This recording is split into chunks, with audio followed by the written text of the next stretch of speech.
What's going on, everybody? Welcome back to another episode of JaAR. JaAR, for those of you that may be new, stands for Joe and Amy Review. It is our weekly show, now back to weekly, where we review the magic stories as they are posted on Wizards' website. And this week we are reviewing War of the Spark Ravnica, The Path to Opulent by Greg Weisman.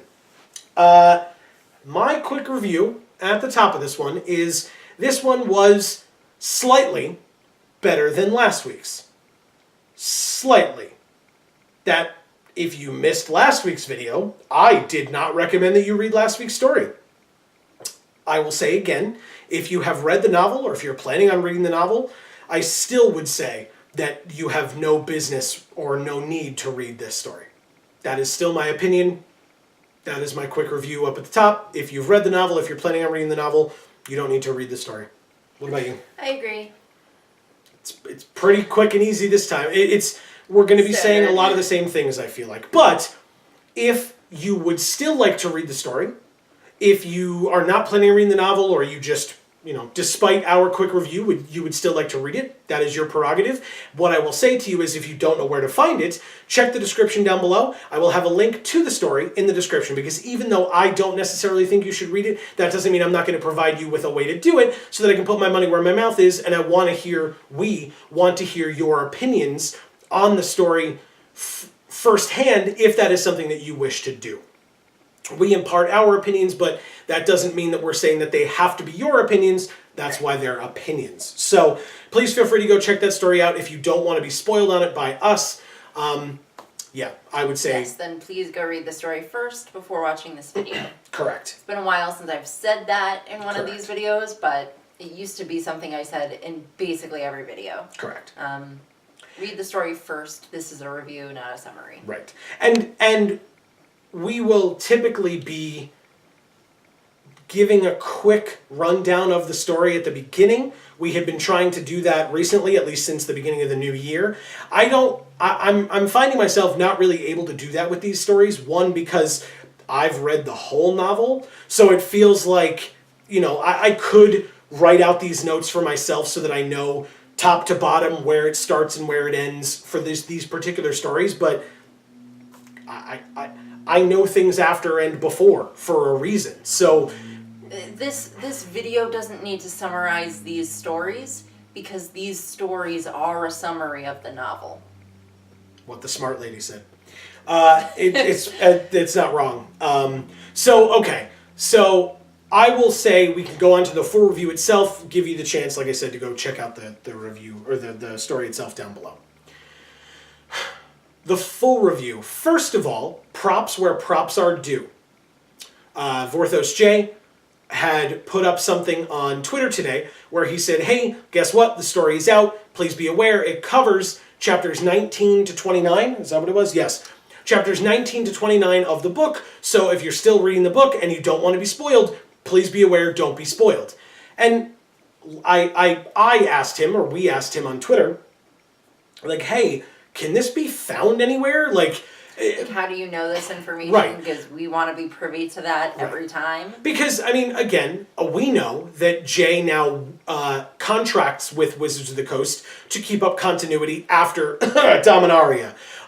Because it was awful, and yes. So what his job now is to read the stories that are being put forth to make sure that there are no egregious continuity errors, and so he knows, maybe ahead of time, maybe not, he knew one way or another, because Jay has very many different ways of knowing things about the magic story that I could never and would never know. So I don't pretend to know where he gets this information, whether it has anything to do with his relationship with Wizards of the Coast or not.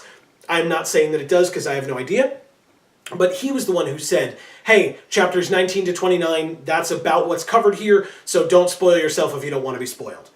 And I asked him, like I said, we asked him, hey, can you tell us where we can find this? And he said, it's not up there yet, but just to let people know. And it was like, I was upset by that. Because my point was, Jay's great, and I love that we follow him on Twitter, because it's very informative to follow Jay with regards to Magic Story and information. And the whole of the Vorthos cast, and that holds true for. But in that instance, it was like, we were never told, hey, go follow Vorthos J on Twitter because he'll be the one to tell you what chapters these stories like it was frustrating to me. And through no fault of his own, he was being nice in letting us know this information. It's again communication issues with the company. So then later on in the day, Jay again was nice enough to let us know that that was a thing that was up on the stories. So by the time we got there this evening to read the story before we filmed, the warning / information was there at the top to say, hey, guess what? This covers chapters 19 to 29 of the story. So if you're reading the story, please be aware. If you don't want to be spoiled, don't read this story yet. Right. That's great.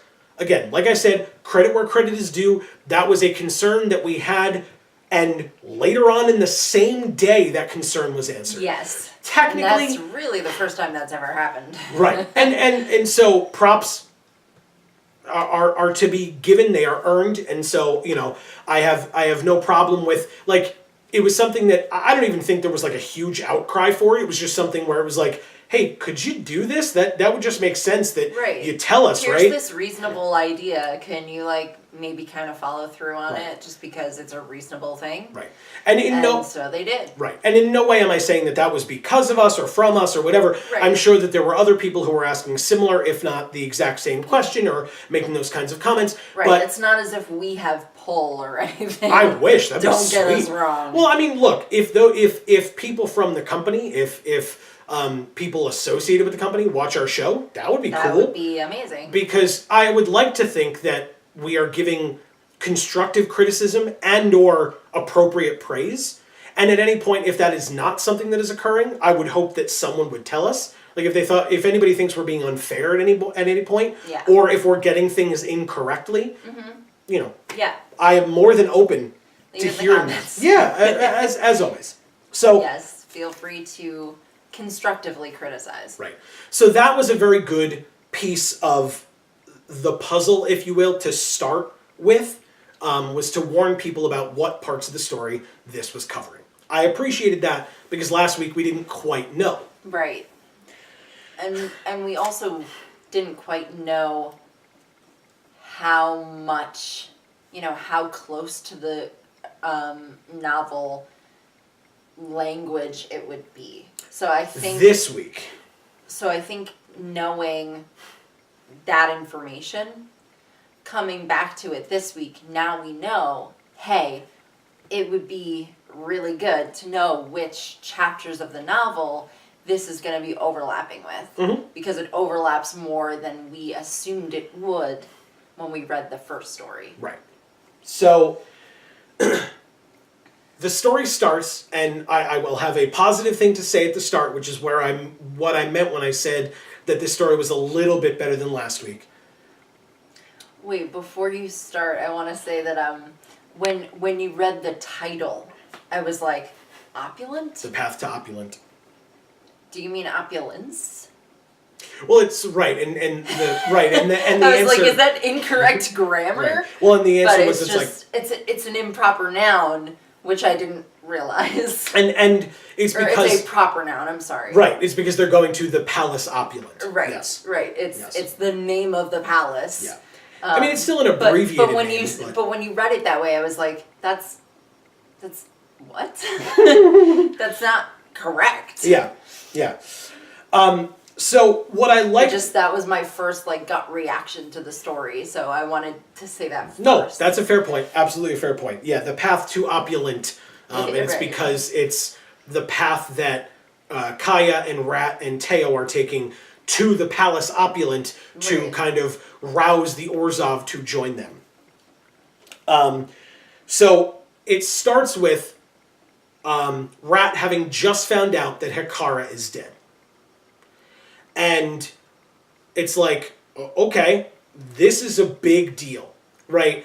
I was kind of looking forward to this story for the potential that it had to giving us better perspective on things from Rat's point of view, because we were finally getting into some territory where I wanted to know what Rat was thinking, because Rat was not very vocal during this particular portion of the novel.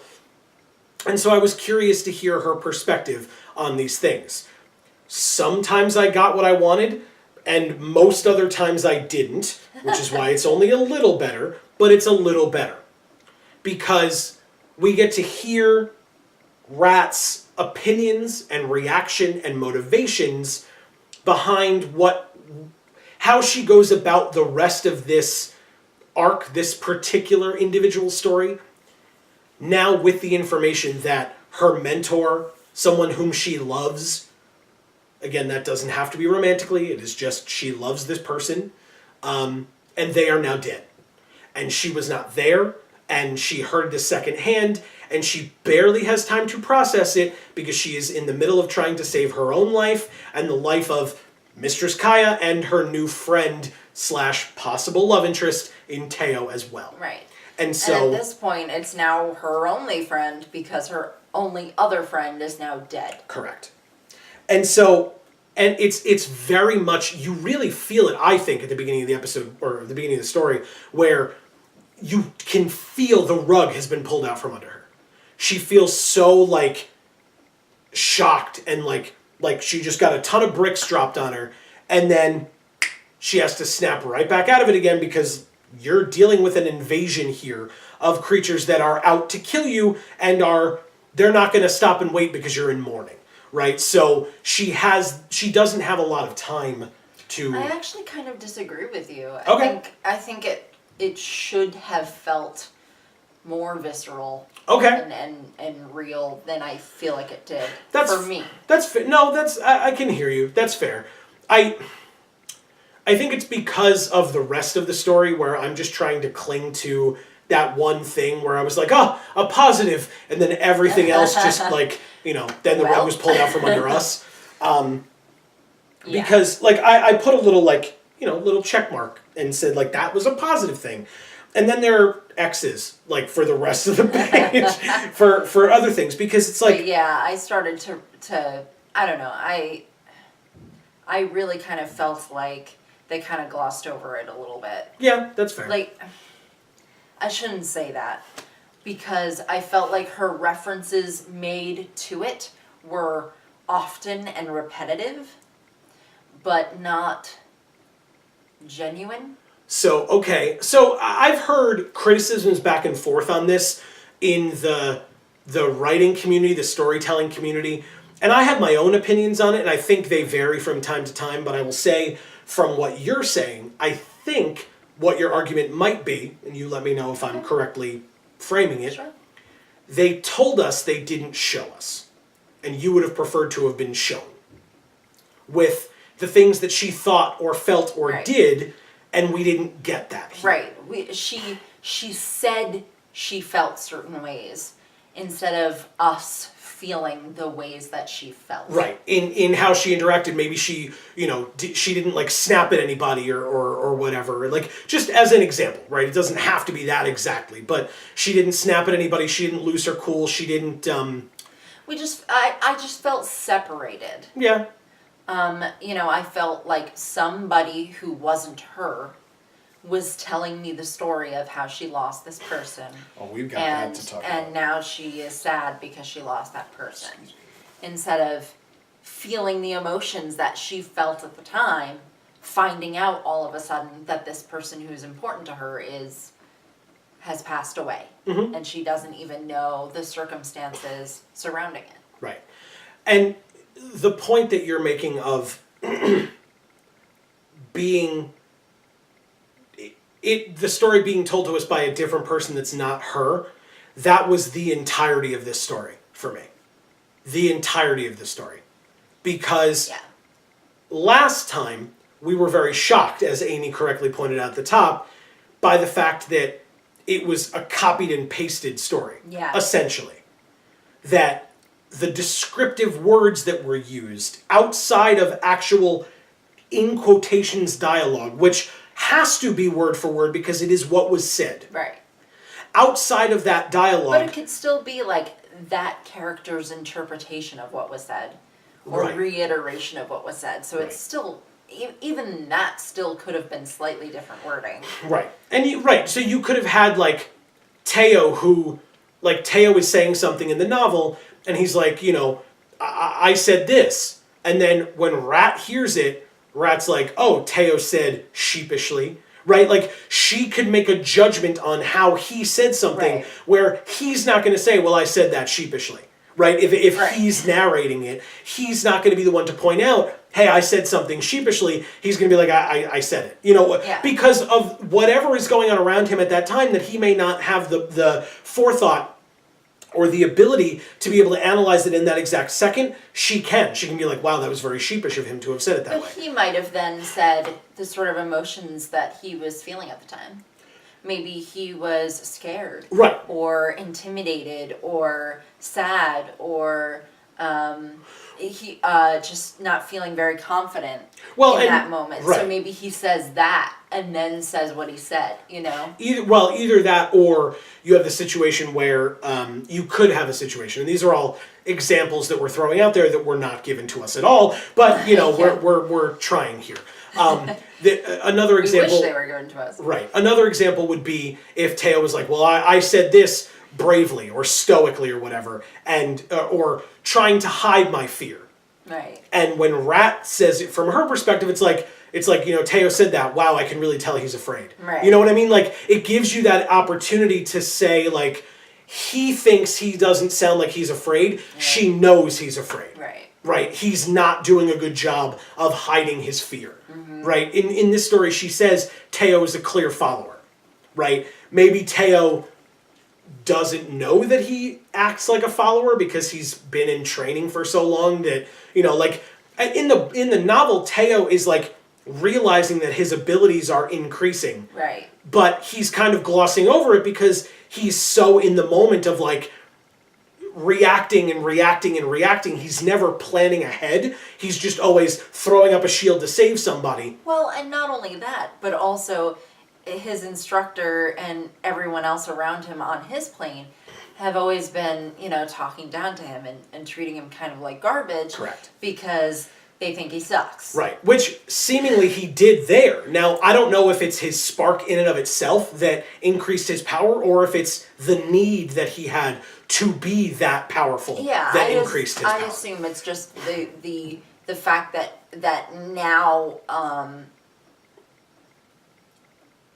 now it counts, Yeah, I mean, to be fair, in an emergency sort of situation, you kind of click into your adrenaline fueled, focused self instead of your sort of regular self. Yeah, and I mean, and he was able to do that, and he was able to show that. So yeah, no, I guess that's a good point. I mean, arguably that's how planeswalkers spark to begin with, is during extremely stressful and or likely life-threatening situations. And so maybe that is what sparks their spark, but also an increase in their magical abilities on top of that. Who knows? But the rest of this story is just, it's so removed from Rat in and of herself. So we find out in this story, we get one of the big reveals at the end of like part 1 or part 2. I think it was part 2 in this story. I didn't write down or did I, the exact part? I did. It was the end of part 2 where she finally reveals that Ganshakta, who is one of the Gruul people that shows up with Domri, is her father. Right. But we don't find that out until the end of that part, because cliffhanger, but it's also because, I mean, that's the way one of the chapters ended. And then it goes to a different person's perspective. Then I don't know exactly who it was, but then at that point we could hear from Jace or Gideon or Ralzeric or someone else who is not in that general area. Bolas, Liliana, something. And there was a need in the book to have done that reveal of Rat admitting that Ganshakta, I say Gan, but Ganshakta is her father. the reason that that was revealed like that is because that was the end of a chapter. So one, they want you to keep reading the book. Right. That's the point of doing that. They want you to not put the book down and walk away. They want you to go, whoa, I want to keep reading more. Oh, Right, let's go to the next chapter. Right. This is Gideon's part. Okay, but, maybe the one after it is back to Kaya or Teo again, so let's keep reading. This is a short story. This had 4 parts. Different format, guys. This could have taken you a half an hour to sit down and read. Yeah, You don't easily. need to hold my attention for a half an hour. Because No. if you do, you have a problem. And honestly, with this story, you kind of needed to hold my attention No, a bit that's better than you did. Yeah. Because it was so boring. Because I had heard it all already. Yeah. If you've read the story, this story is terribly boring, hence the review of don't read it if you're reading the story or if you've already read the story. Not Because really. thank you. Because there's no need to. Because there's no need to.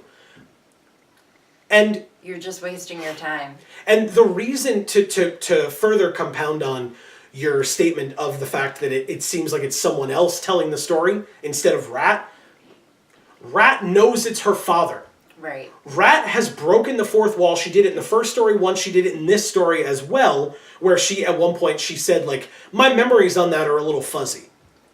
Who is she saying that to? She's saying it to us, the reader. So unless this is like a How I Met Your Mother situation where she's narrating it to a particular person whom we have not met yet, Right. and so she's telling this story that way for some weird reason, but And when perhaps that's the way they've decided to format I this. highly doubt it.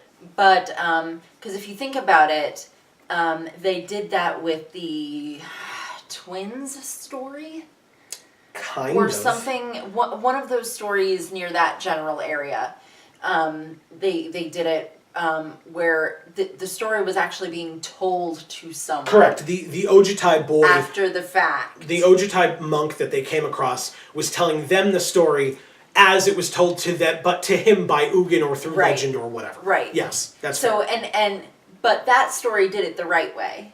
Correct. Because it actually placed you in those separate pieces. Mm-hmm. And while still making you aware of the fact that those pieces existed, Mm-hmm. so that you could navigate it, realizing the biases that were weighing on it. Mm-hmm. If that makes sense. Oh, yeah. And I feel like this story does not do it correctly. Correct. Because the way to do this correctly would be to tell the story differently. If her memories are fuzzy on a certain thing, tell the story differently. So that when we hear it, we go, wait a minute. That's not quite right, is it? Or, wow, that's really vague. Yeah, it's vague because she doesn't remember the whole story. Mm-hmm. The wrong way to do it is say, gee, I can't really remember. But, this is what happened. Word for word.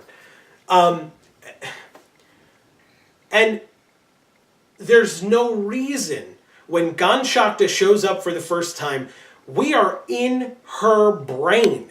There is no Right. reason at all for us to not know that it is her father from the moment he walks onto the screen, so Right. to speak, and she sees him. Why is that kept from us until the end of part 2, except that Right. you felt like you needed a cliffhanger, Right. which you don't need in a Right. short story? Simply because you wanted to keep it true enough to the other version, even though that doesn't make sense for this. No. It's like you said, it's a completely different medium. Yeah. Like, I'm not going to be able to sit down, I don't know about you, but I'm not going to be able to sit down and read a 360-page novel in a half an hour, whereas it would be tough for me to not read this story in a half an hour to maybe 45 minutes, which, to be fair, all of these stories, like, this was not long by Magic Story comparison's sake. No. And so, if you've ever read any Magic Story, online at least, before this one, this is not a long story, and you've likely Yeah, I would set say aside- this is probably one of the shorter ones. And so you've likely set aside the appropriate amount of time to read this story in one sitting, Right. and so the story doesn't need to try to grab you unless, as Amy said, you are aware of the fact that it's not good. And so Yeah. it needs to grab your attention because you're hoping that this reveal that's not a reveal to anyone that read your novel, it's just, again, if it's Rat telling the story, she knows it's her father. And she should say that it's her father from jump, not at the end of the part. Or at least treat him as such. Well, Refer to him as your father instead of his name.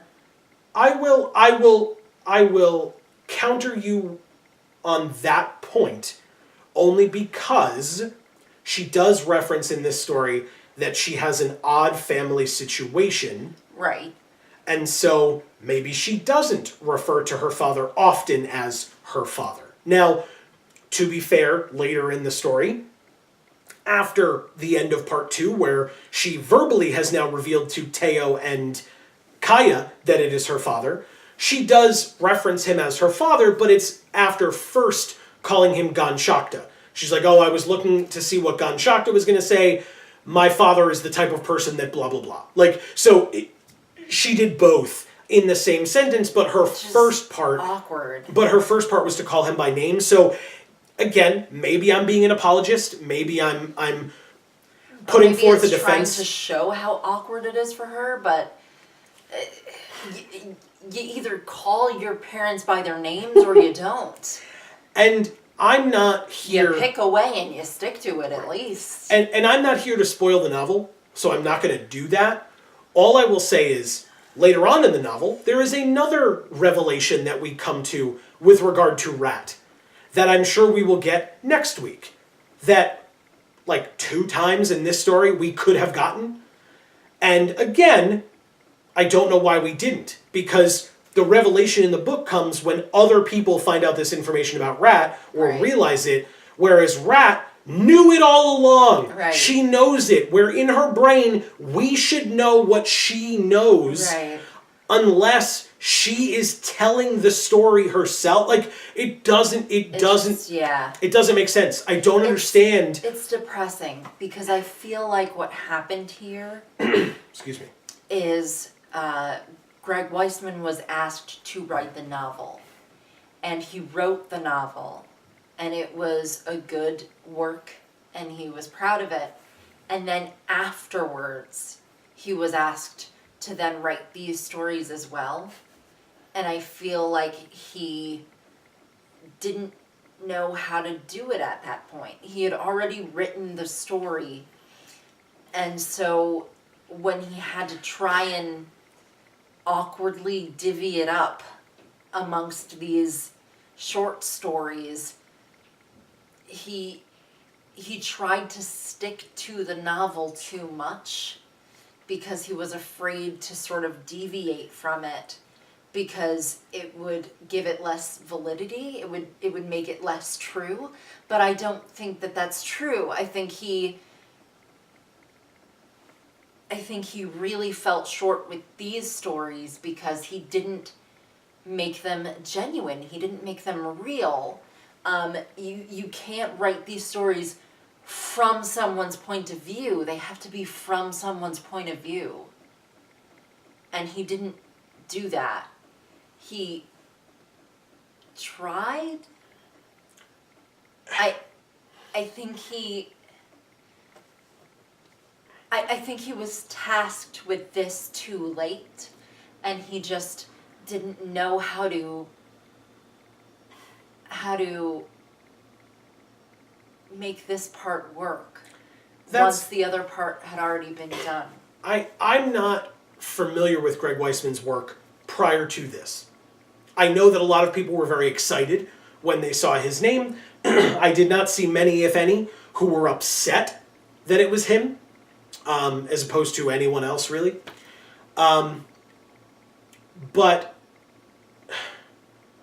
these short stories, in my opinion, seem lazy. And again, if it is as Amy said, which I genuinely hope it is for his sake, I hope that he was given a very short timeline to write these extra stories. I hope that. Because then it's not his fault, and it is very typical at this point for that to be the case, where it's like, oh, well, we realized at the last minute that we might have wanted to actually have some web fiction in accordance with our novel, so we had to make some web fiction, so it was along with this character Rat. I don't know what it was. Well, I don't know. And so... The other thing you could consider, too, is that if he's a great novel writer, maybe he's not a great short story writer. But that's not my point. These stories read as lazy as hell because there are so many things in these stories that are literally copied and pasted. There are numerous people who would be fired if they put forth the stuff that I read last week and this week. Fired. There's not enough variation between these stories. There's not. It's a lazy piece of writing that I hope was done because of a deadline that needed to be met, which is why it was copied and pasted. You used the word plagiarized, and I agree. He was plagiarizing off of himself for a second project, and it's rude and it's lazy. Because I don't need, if Kaya, a ghost assassin of a different race from a different plane than Rat, who is the daughter of a Gruul fighter on the plane of Ravnica, And who's like got a child or a teen. Of, again, I don't know Rat's race, but I assume not the same race as Kaya.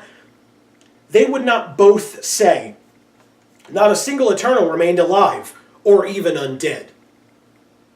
Hilarious joke the first time I read it, not the second. And that's not a quote, they didn't say that out loud. So that was both of them making that same joke in their minds to the reader, which means no, it was Greg Weisman making that joke. And the first time I heard it, I could believe it was Kaya. The second time I heard it, now it's Greg. What about Teo said needlessly? Who's making that judgment? Because the first time it was Kaya. The second time it was Rat, a.k.a. it was Greg Weisman both times. Teo said needlessly. Yes, I agree that the statement that he made was needless for him to say. But Kaya and Rat would not have come up with that analysis the exact same way. You know what would? Copying and pasting your damn story. It's lazy writing. There's no excuse for it if you're getting paid for it. There's no excuse. And it's so frustrating that it happened and that it was allowed to happen to whoever was doing any kind of quality control whatsoever, unless this is what they wanted. Was, well, we'll release clips of the novel to make people want to buy the novel, which it wouldn't, because again, it talked about the novel in the beginning in terms of the chapters, 19 to 29, but it didn't tell you where to buy the novel if you wanted to read it, at least that I saw. Maybe I wasn't looking for it because I already own it, so maybe I glossed over it, but I didn't see it. And the last one, just as an example, was the Viashino planeswalker who showed up, who said, "What is this?" before getting his spark taken out. And then, again, now from Rat's perspective, as opposed to either Kaya or Teo, I believe it was Kaya, but it could have been Teo at that point. The spark gets taken out of his chest, he falls down, the Eternal explodes, and falls down on top of him as if they were lovers dying in an embrace together or something. That's lazy. They wouldn't both say it that way. There's no way. It's just lazy. And as far as I'm concerned, I would love to hear a rationale for it that makes sense. But as far as I'm concerned, there's no excuse. Yes. No I excuse. disagree. My rationalization for it is that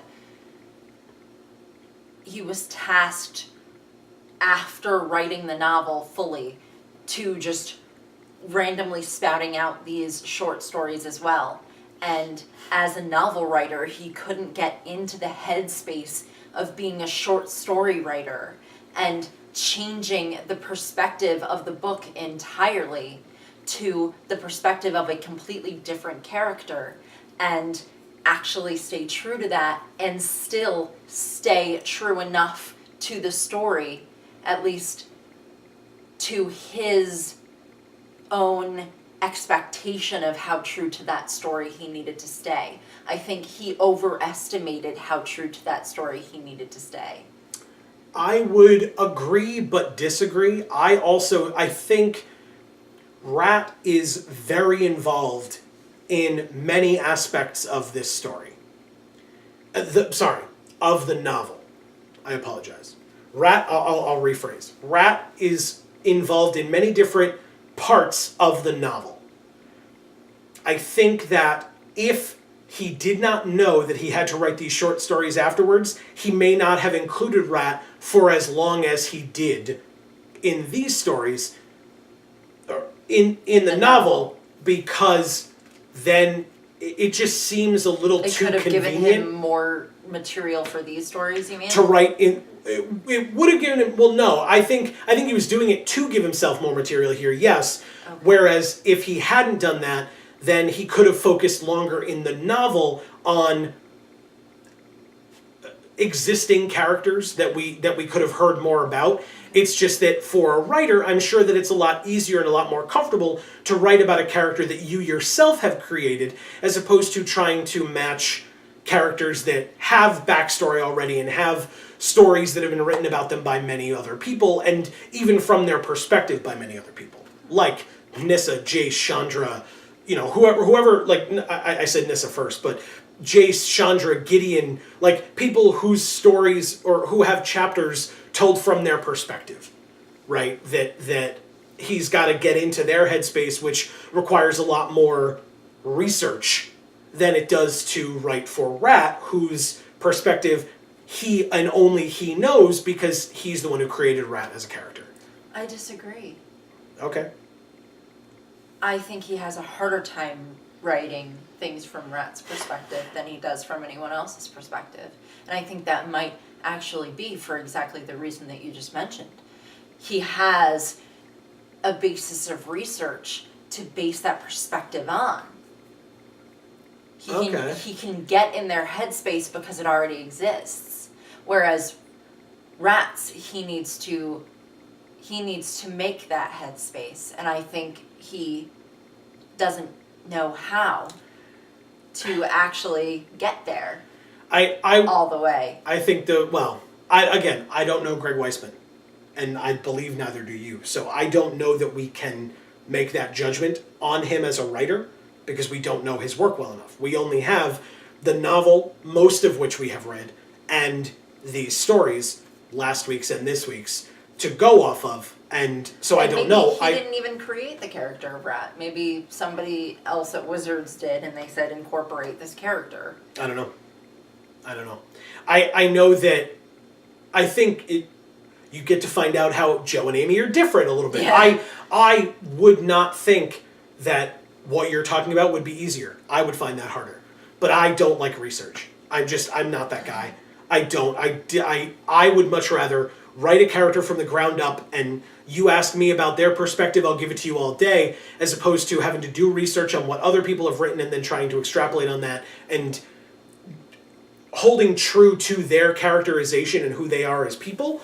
I would find that harder, personally. I think I would as well. Oh, okay. But from what I've observed of his ability writing from Kaya's perspective versus Rat's perspective versus Teo's perspective, mm-hmm. It feels like he has had the hardest time writing from Rat's perspective, in my mind. Mm-hmm. And that might just be my take on it. Well, and I think that there are a lot of factors that we're just not aware of. Yeah. Right? We don't know what the deadline looked like, or when he knew that he was writing these parallel stories from Rat's perspective, whether he knew it from the beginning, whether he knew it halfway through, at the end, way after the end. We have no idea. What pieces of information he actually even knew about these characters going in. Right. And like you said, whether Rat was told to him prior to him coming in the door, whether they told him we need you to create a denizen of Ravnica, you know, Right. did they tell him she's got to be Gruul, Selesnya, or Rakdos, you know what I mean? Like, Yeah, they might have even entirely given him the character. or none of it, or none part of it. Or, They- right. Again, Or they might have not even told him to come up with this person and he just decided to throw it in. there are a lot of unknowns, Right. and so we are only working off of what we can see and the conclusions that we have drawn because Right. of it, which are not great, Are if I'm honest. are barely substantiated conclusions. Right. So that's where we are at this point. This is story 2 of 6, 5? I think it's 6. I don't recall. We do know that information, I just don't remember it. The company did inform us of this. But I believe it is 6, and so we are a third of the way through, and if it improves the same amount incrementally over time, like if it improves that much more next week than it did this week, you know, from last week to this week, maybe by story 6 we will have like a so-so story as opposed to just straight not good at all. It's unfortunate because, as I said, I came in this week ready to read because I knew that there were instances that I wanted to hear from Rat, and then, as Amy correctly and intelligently pointed out earlier, it just seems like it's being told from not her perspective, which Right. is the opposite of what we were promised, what we Right. expected, and what, frankly, I was looking forward to. Right. So, please let us know. First of all, I want to ask if you have anything else to add on I this. don't think so. Good. I think we are done I then. think we've beaten this horse to death. That is fair. So I will ask you, please give us your opinions in the comments down below because, again, are we being too harsh? Are we being too lenient? Do you completely disagree? Do you wholly agree? Somewhere in the middle, we would love to hear your opinions in the comments Yes. down below Because honestly, I hope I'm wrong. I agree. Agreed. No, fully agreed. I want to be told that I'm being too harsh. Right. But I want to be told why. Because I think I've given you my rationale for why I feel the way I do. And so I would hope that you would be able to give me the rationale for why you disagree with what I think, if that is Yeah. in fact the case. And if you agree, let us know. Join in on our misery. But either way, genuinely, that is a really good way to join us and your fellow viewers in showing off all of our... Hashtag Vorthos Pride. That's right. So we will be back next week with another episode of JaAR for the next story. Fingers crossed that it is good. Like I said, there's a revelation that should be coming next week, probably to close out a part and be a big reveal that it shouldn't be a reveal because we should have known it ahead of time. But, Spoilers. Yeah, I guess. But so stay tuned for that. We will be back. You can subscribe when that button appears right up here. Click on that, and that will help us out a lot. It will help you out a lot. Check your subscriptions because, good God, people get unsubbed from us all the time. And Yeah, so that's I guess ring YouTube's the bell fault. or whatever Sure. YouTube thing. Sure. But this has been another episode of JaAR here on Geek for All. I have been Joe. And I'm Amy. And as we always say, guys, in whichever video of ours you watch next, we will see you all next time. Thanks, everybody.